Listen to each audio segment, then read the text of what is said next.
Our objective is to ensure that the people affected by the invasion of Ukraine have a platform from which they can express their stories, while documenting this historical period for future generations.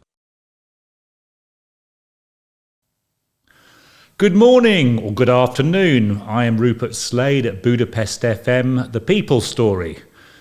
We should have a guy with us, but he's late. I hope he's coming. I think he's in a cab. He's Omar from Morocco, who came to Budapest on Wednesday. And we would love to hear his story, but things happen. I think he had quite a lot to drink last night. Maybe who blames him in the current situation?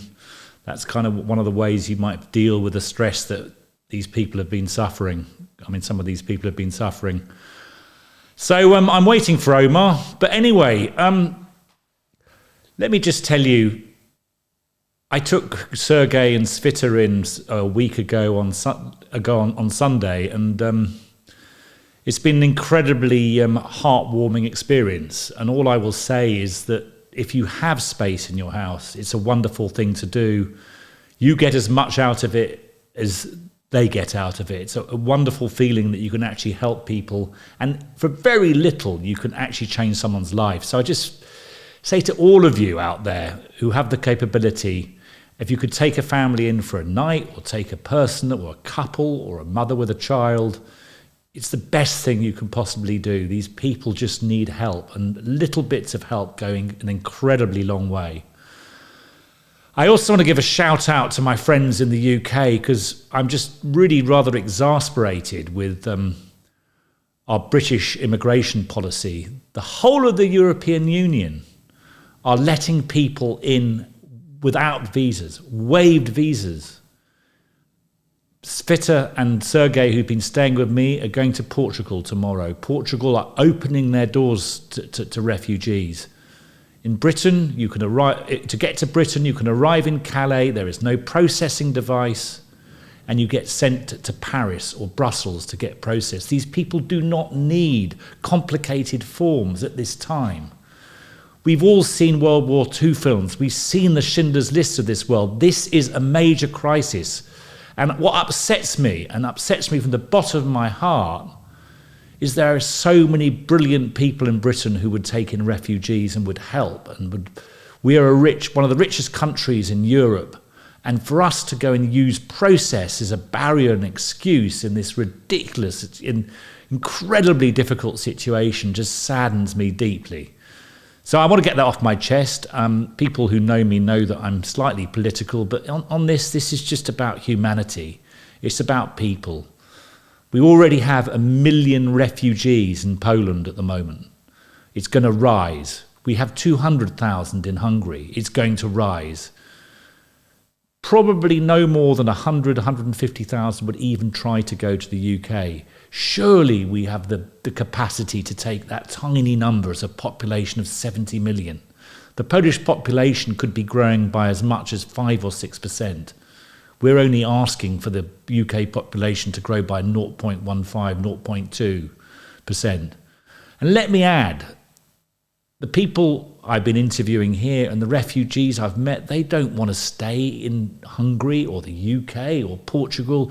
They just need a safe haven so they can go back, and hopefully they can go back soon and this ghastly war is over. All they want is a place where they can be safe, have an education for their children and a support system. Surely the world has grown up enough and learnt enough to go and offer that. On the other hand, I'm just amazingly impressed by so many of my friends who've taken in refugees and are doing stuff and taking cars to the border. And the more of that we do, the better. I'm also... I run a comedy club called Hot Paprika, and we're having a big gig on Sunday, on Friday, raising money with migration aid for Ukraine. So if you could come, it would be great. It's on at Mani on Friday and starts at around 7:30, 8:15, and we've got some of the best comedians in Hungary, English language speaking comedians in Hungary from all over the world performing.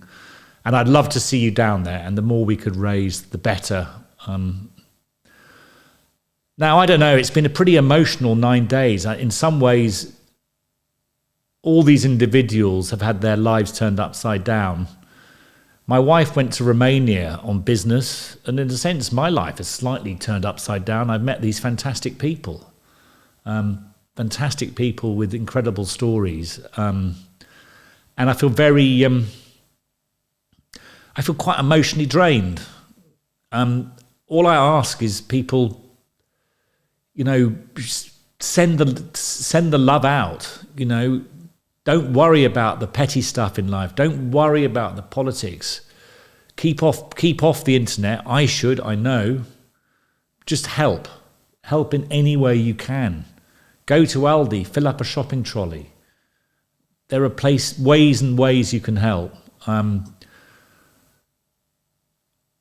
We despair. In 1938, Germany went to the Sudetenland, and we're seeing the same thing happen. We're seeing a mass exodus of refugees on a level that Europe really hasn't seen since the Second World War.